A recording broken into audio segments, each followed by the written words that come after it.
Hi everyone, this is MK and here's another LeetCode Daily Challenge. If you like my explanations, please like and subscribe. Thank you. Okay, today's problem again this week is about subarrays, contiguous subarrays. And in this problem, we should count the number of subarrays where the maximum element appears at least k times. Okay, so we are giving an integer array nums and a positive integer k, and we should return the number of subarrays. Remember, the problems that we were dealing the past few days, it wasn't a counting problem. It was about like the longest subarray, for example. But here today, this is a counting problem. We should count the number of subarrays that satisfy this condition. And the condition is that the maximum element of the input in this array, it should appear k times, at least k times, in that subarray, for that subarray to be counted. And again, we have the explanation of a subarray. A subarray, of course, a contiguous sequence of elements within the array. If we look at this example, for k is 2 and maximum element is 3, right? Maximum element is 3. So we should count only the subarrays in which 3 appears at least 2 times, and some of which are like 1, 3, 2, 3. Here, 1, 3, 2, 3. So number 3 is appearing 2 times, so that is a good subarray. I'm going to call them good subarray, so you know what I'm talking about. And in this example, the maximum is 4, and k is 3. So the answer is 3 because 0. Sorry, because we don't have enough 4s. Like we only have 1 4. No subarray contains at least 3 times the number 4. Okay.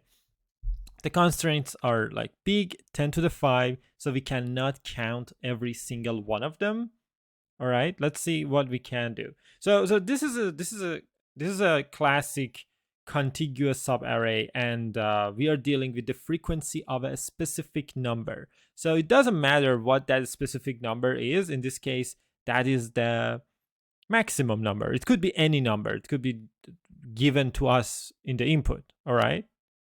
So this should somehow remind us of the sliding window approach. We can deal with the problem because of the frequency requirement. And what is a sliding window again? The sliding window expands from right and shrinks from left, and a condition holds for that window. So for example, let's say this is the array and you have a sliding window. So this is sliding window expands from right and then shrinks from left. That's how the window is actually a sliding. And each time we check for a condition and see if that condition holds or not, which is the frequency of the maximum element should be at least k. But this is a counting problem. And as I said, the total number of subarrays that could satisfy this condition could be very big. Like about n squared. And as n is 10 to the 5, this is going to be 10 to the 10, which is very big. So we should find a smart way of counting them. One way of like thinking about counting problems is fixing one endpoint. So what do I mean by that? Let's say we want to count all of the good subarrays that end here. Okay, this is end.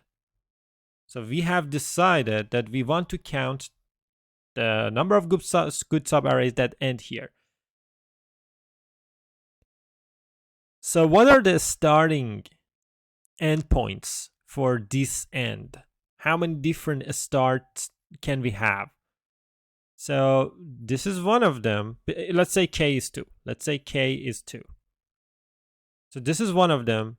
This is another one. This is another one. Oh, and about this array, if it doesn't make sense. So these are the maximums. and the other cells doesn't matter. So basically the other cells doesn't matter. It could be 0, 1, anything, any number, as long as they are smaller than m, which are, because I have only highlighted the maximums here. Okay, that's what this is about.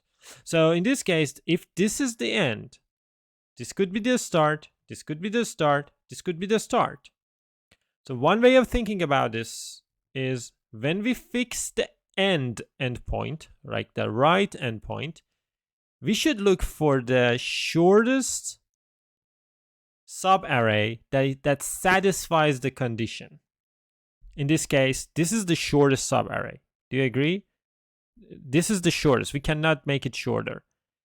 And if this is the shortest, any point that comes before that can also be an option. Like we can choose this as the starting point. We can choose this as the starting point. So that should be 0 and 6. This is a good subarray. 1 and 6. This is also a good subarray. And 2 and 6. Okay. Let's have another example when the endpoint is on a maximum. Okay, now let's say we want to count the number of subarrays that end at this index. This index is a little different from the previous one. This is ending at maximum. So if we are looking for the shortest subarray that satisfies and ends here, this is the shortest one. Okay. And again, we can choose any other one that comes before this index. So these are, all of them are possible. And if you look at the index, this is 4. All right, that means 0, 7 is an answer, 1, 7 is an answer, 2, 7, 3, 7, and finally 4, 7. And there are 5 of them. All right. So we add 5 to the answer, and then we move one step forward. So in this problem, we are gonna move the right endpoint one step at a time because we are fixing the right endpoint. All right. It's not like we can keep expanding. No, we expand one step at a time. All right. So let's go and write the code. I'm going to write the code actually here because I want to explain what happens, and then I'm going to paste it on the other side and submit. So we have the max element. Let's say we have the max number, which is, we don't care about that for now. In start, we have start is 0. And then we need a for loop that's, we are going to move end one step at a time. So it's going to be int end equals 0, end is less than n, end plus plus.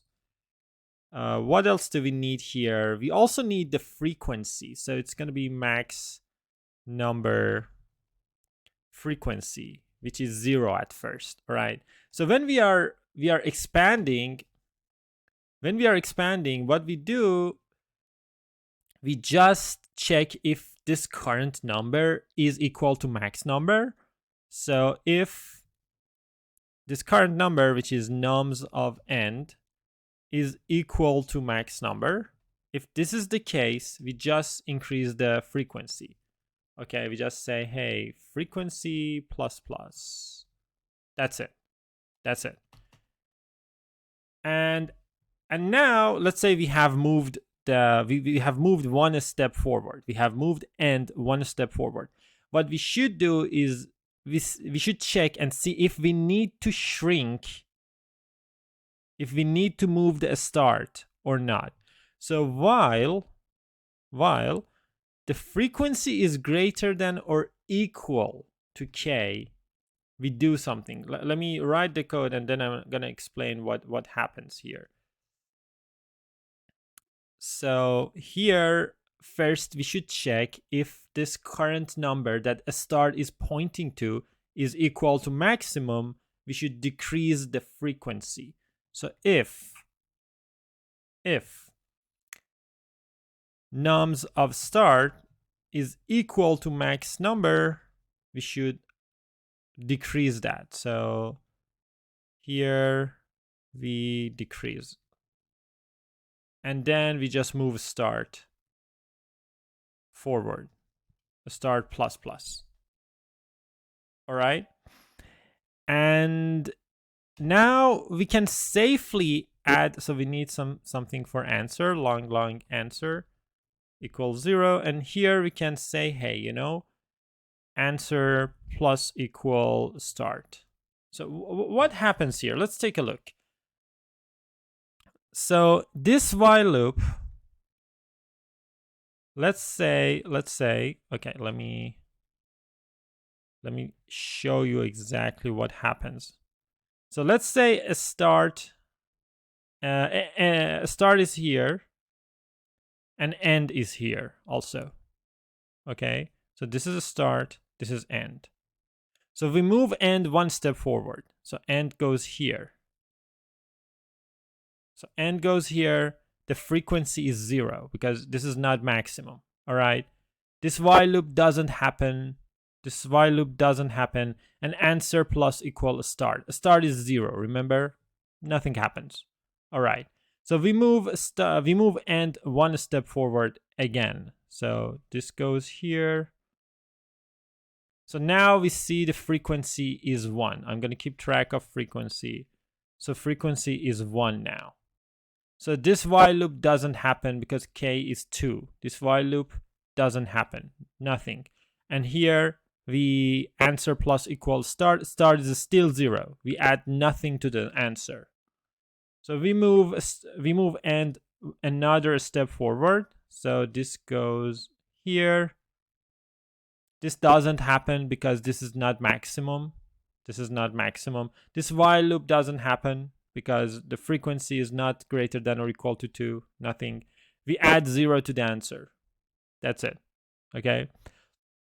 Then we move end one step forward. One more time. And now here k becomes 2.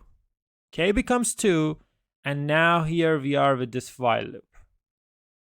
With this while loop. What happens is that we keep moving start forward. So start is here. We move it here. Then we move it here.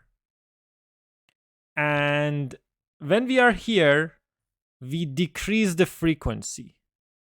We decrease the frequency. The frequency becomes 1. And we stop here. And we stop here. So now you see where is a start and where is end. The start is here, end is here. So basically, for the sake of this code, we don't stop on this maximum. We stop just right after it. Just right after it. And instead of adding a start plus 1 to the answer, we add a start.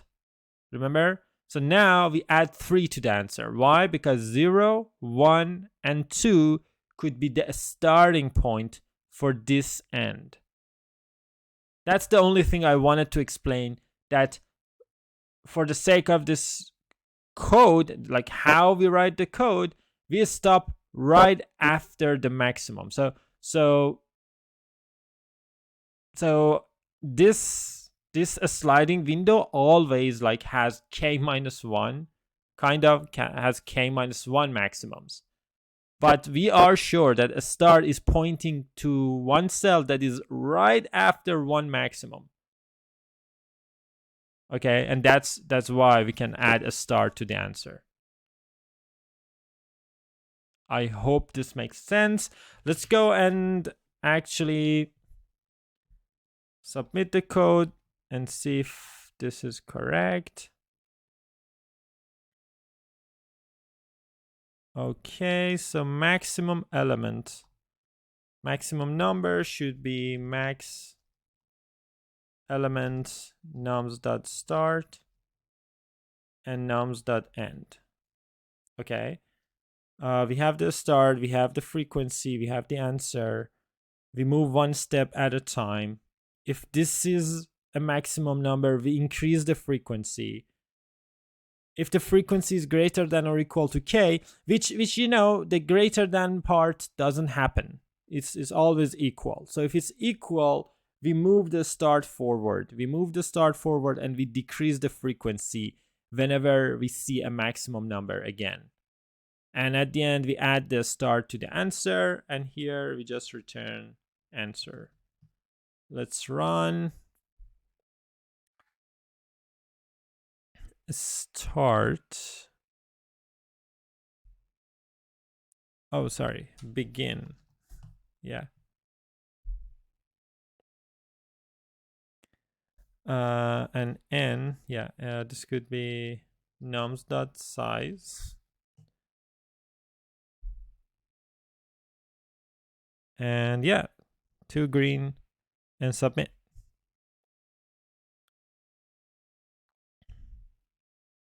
All right.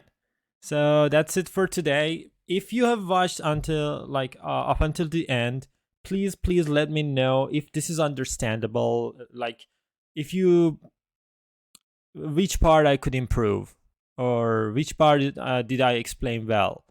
Please give me feedback so that I can improve and get better. Thank you very much. See you tomorrow.